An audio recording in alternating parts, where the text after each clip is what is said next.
Hola, ¿qué tal? Me presento. Mi nombre es Eusebio Alejandro Torres Álvarez. Mi matrícula es BNL 063229. Estoy cursando la carrera de Ingeniería Industrial y Sistemas y estoy radicando en el estado de Nuevo León. Bueno, en este video vamos a ver los puntos referentes a lo que es la electricidad.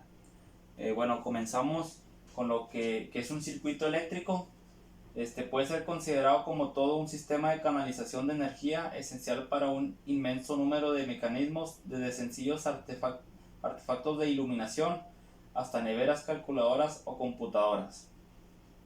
La importancia de un circuito eléctrico en nuestra vida cotidiana básicamente es permitir el funcionamiento de todos los elementos que dependen de la electricidad, por ejemplo, la televisión, la computadora y el celular. Y aquí vemos un ejemplo simple de lo que es un circuito eléctrico, ya que tiene un generador, lo cual manda la energía al receptor.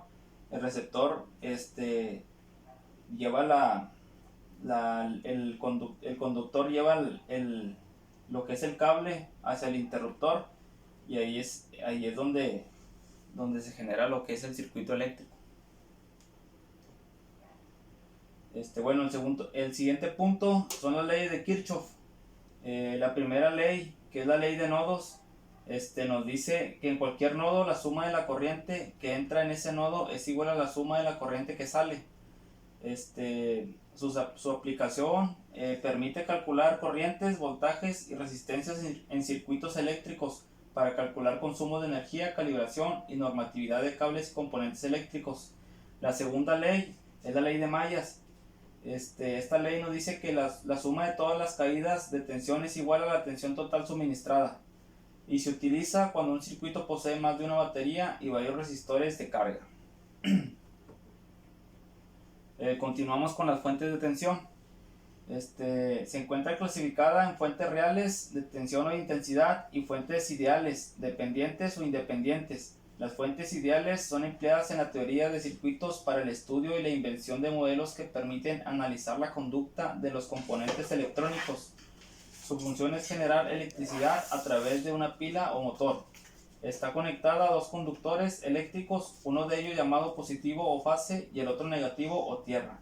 El conductor positivo tiene el máximo voltaje y el negativo es de 0 voltios, existiendo entre ellos un diferencial de tensión. El siguiente es el método de análisis de circuitos. Existen tres métodos populares de análisis de circuitos.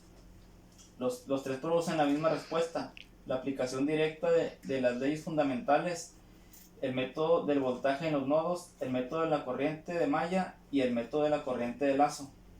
El primero, el método de análisis por nodos, es